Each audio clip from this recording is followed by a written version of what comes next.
Hello, Bill Molyneux here for Bill's Wargame World, and I have a little time to spend here before I take Lisa somewhere, my trusty wife, and our wedding anniversary. It's November 14th, 2024, and before we get back to making the next part 2 video for Eben Amel, we are going to talk about Donald Featherstone books a bit. And I have not been doing my book reviews, so we have a few. I think I have every book by Donald Featherstone, including his historical books, such as the English Longbowman. Way over there, the far side, you'll see Goober the Traveling Bear. We made another donation, $100 to Fort Ticonderoga from a Goober grant. Very proud that Goober and I received some grant money to help small museums. All right, well, I think maybe every couple of weeks I'm going to review a Donald Featherstone book. Donald Featherstone, along with several other English wargamers, really were the founders of wargaming after H.G. Wells. So my idea is we're going to review this book here, Wargaming Operations by Donald Featherstone. I'm going to place a chip here just so I don't hit my machine gun team. We'll replace them. I'm hoping this Thursday evening I will finish my scenario 1 of Eben ML. So, here we go. And you can purchase this on Amazon. Wargaming Operations, this is printed in 1977. And Donald Featherstone, first published in Great Britain. All right, right off the bat, Goober will just tell you this is a 2-star book. Now, I gotta get a little closer. There we go. All right, Donald Featherstone, along with Peter Young, Charles Grant, they really were the forefathers of wargaming. And you can see different wargaming rules that have parts of Featherstone stuff in it. This book is phenomenal. If you don't own this book and you're a wargamer, you need to buy it. You can get it on Amazon. All right. Very detailed information on the Germans, British, all the different paratrooper troops, dress and equipment, weapons. I mean, the detail here is incredible. Anti-tank guns. Now, I'm huge on Donald Featherstone. Look at that. Gun carriers, Josh. And this book is jam-packed with wargaming pictures. And as we go through, here's the Americans. And of course, there's picture after picture. Donald really, he covers the gliders and even how to make paper gliders. Okay. He goes through in the different airborne operations, such as Eben ML, Norway. One of the neat things is I should have taken the time to make paper gliders like Donald did. Now, I've been told that Frank Prez has some gliders coming for me. But look at that. And this is something you really need to look at. Donald Featherstone and a lot of the wargamers in this time period, this was their hobby and it was for fun. One of the things I don't know if I'm going to be accurate on this, but I feel sometimes the hobby has become, too show-offy. Does that make sense? Is that even a word? I guess it's who can make everything look the best. I think with Warhammer and all, and their black powder with all the beautiful rule books and everything with the pictures, it makes it like keeping up with the Joneses. So here we have more pictures. This book is just jammed with pictures. And there's another paper glider. This is the invasion of Crete. He gives you scenarios for Crete and also scenarios for Arnhem and Nijmegen. This is really cool. If you haven't get, if you got to get this book.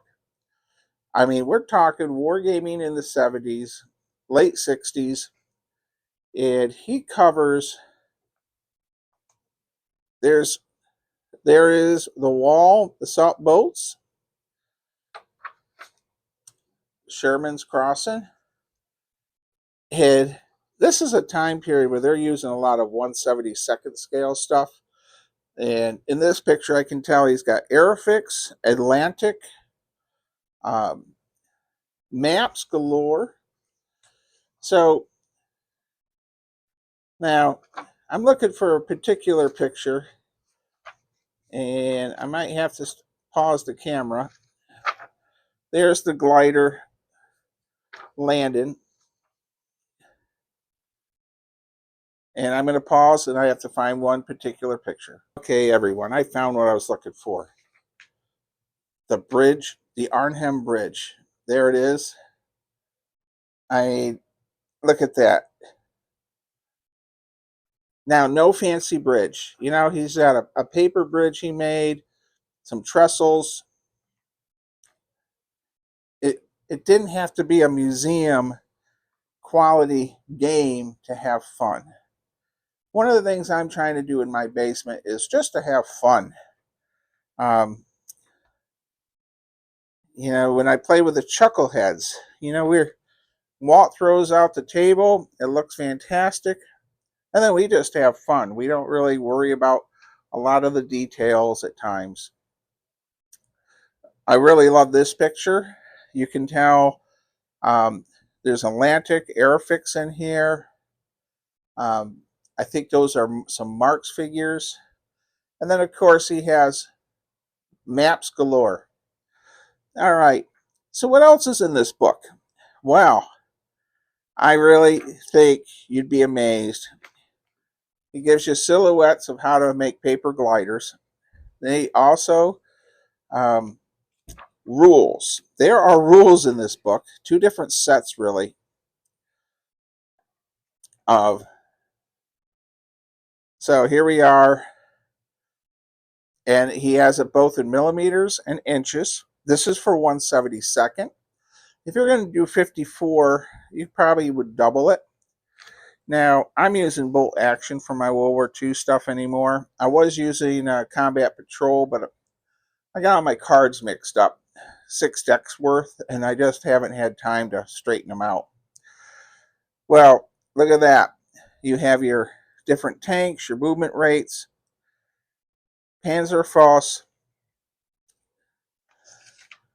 And what's really neat is Donald has the type of weapon and what it can penetrate at different ranges. So here's your ranges. So I like this one, the 88 millimeter PAC 43. Every Allied tank, it blows up until you get to 1,500 millimeters. Then you'd have to convert that to inches if you're in America. Now, so you got rules in this book, several sets, scenarios, maps. And then way in the back, it tells you what to get for figures. So if you're doing 1/72, and I realize this book is written when Flames of War stuff wasn't out, but at the time, this book was the Bible of airborne operations for wargaming. There you have your German paratroopers, the Airfix, and your German, British, American, and he even included Airfix models, which I think is quite neat. And I had one of these in high school, and that was interesting to build. Now, If you're wondering about airborne drops, I'm actually dropping my gliders the way that um, Donald has, with a grid marked with a map. And I'm looking through here right now. I'm going to pause the camera.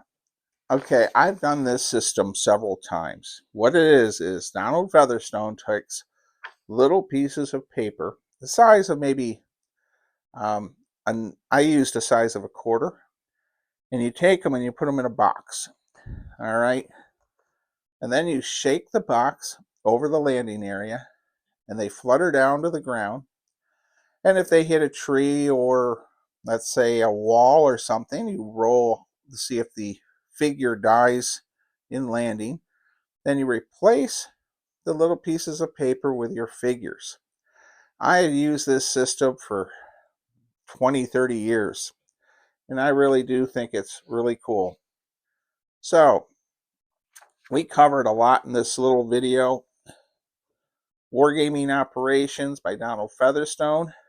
I can't say enough of how much Donald Featherstone really, if H.G. Wells is the founder of miniature wargaming as we know it from the turn of the century with Great Britain, I think Donald Featherstone and Peter Young and Charles Grant, they were responsible for really getting the hobby going. And I can't say enough about how much this game should be in your collection. Wargaming Airborne Operations, you can get on Amazon, you can get it for Kindle. It's not expensive at all. And let me know if you like this video, because if you do think it's okay, I will make more videos of, boy, I probably have 70 books of his. I think I have every book he has. All right? Stay safe, be kind, be courteous, and I'm hoping tonight to finish the Battle of Eben and El and take that other fortification. Thank you for watching, everyone.